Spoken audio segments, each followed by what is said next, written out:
നമസ്കാരം. ക്ഷേമ പെൻഷൻ മുടങ്ങിയ വിഷയത്തിൽ വീണ്ടും ഹൈക്കോടതിയിൽ ഹർജി നൽകിയിരിക്കുകയാണ് അടിമാലിയിലെ മറിയക്കുട്ടി.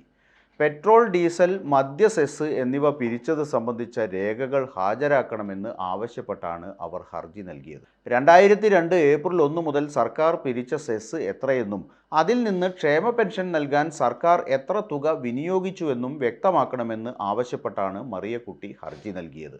പെട്രോളിനും ഡീസലിനും ലിറ്റർ 1-ന് 2 രൂപ വെച്ച് അധിക സെസ് ഏർപ്പെടുത്തിയത് സാമൂഹ്യ സുരക്ഷാ പെൻഷൻ നൽകാനായിരുന്നു എന്നാണ് സർക്കാരിൻ്റെ വാദം.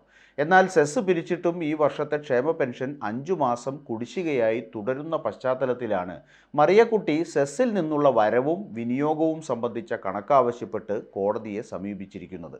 ക്ഷേമ പെൻഷൻ മാസങ്ങളായി മുടങ്ങി ജീവിതം വഴിമുട്ടിയപ്പോൾ കൂട്ടുകാരിക്കൊപ്പം അടിമാലി ടൗണിൽ പിച്ചയെടുക്കൽ സമരം നടത്തി ശ്രദ്ധേയയായ മറിയക്കുട്ടി മുഖ്യമന്ത്രിയോട് ഇപ്പോഴും നല്ല കലിപ്പിലാണ്. മാസപ്പടിയിൽ നിന്നല്ല, ജനങ്ങളുടെ നികുതിയിൽ നിന്നാണ് പെൻഷൻ ചോദിക്കുന്നതെന്ന് പറഞ്ഞ മറിയക്കുട്ടി കഴിഞ്ഞ ദിവസവും പിണറായിക്കെതിരെ ആഞ്ഞടിച്ചിരുന്നു.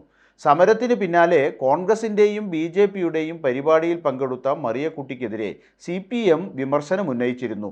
എന്നാൽ പിണറായി വിജയൻ്റേതല്ലാത്ത എല്ലാ പാർട്ടികളുടെയും പരിപാടികളിൽ പങ്കെടുക്കുമെന്നാണ് അതിനോട് മറിയക്കുട്ടി പ്രതികരിച്ചത്. ഇക്കാര്യം ആദ്യം മുതൽ തന്നെ താൻ പറഞ്ഞിരുന്നുവെന്നും മറിയക്കുട്ടി വ്യക്തമാക്കി.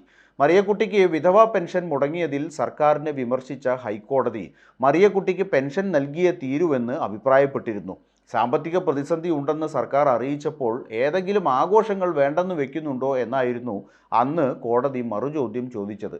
87 വയസ്സുകാരിയായ മറിയക്കുട്ടി കോടതിക്ക് VIP ആണെന്ന പരാമർശത്തോടെയാണ് ജസ്റ്റിസ് ദേവൻ രാമചന്ദ്രൻ സർക്കാരിനെതിരെ വിമർശനമുന്നയിച്ചത്. 1600 രൂപ സർക്കാരിന് ഒന്നുമല്ലായിരിക്കും, എന്നാൽ മറിയക്കുട്ടിയെപ്പോലുള്ള പാവപ്പെട്ടവർക്ക് അതൊരു വലിയ തുകയാണെന്നും കോടതി അന്ന് ചൂണ്ടിക്കാട്ടിയിരുന്നു. ക്ഷേമ പെൻഷൻ കിട്ടാൻ ഹൈക്കോടതി കയറിയ മറിയക്കുട്ടി ഇപ്പോൾ അതുക്കും മേലെയുള്ള ഒരു കാര്യം ആവശ്യപ്പെട്ടാണ് വീണ്ടും സമീപിച്ചിരിക്കുന്നത്. മറിയക്കുട്ടി ഹർജിയിൽ ഉറച്ചു നിന്നാൽ സെസ് ഇനത്തിൽ നാട്ടുകാരെ പിഴിഞ്ഞു സമ്പാദിച്ച പണത്തിൻ്റെ കണക്ക് സർക്കാരിന് കോടതിയിൽ ഹാജരാക്കേണ്ടി വരും എന്ന കാര്യം ഉറപ്പാണ്.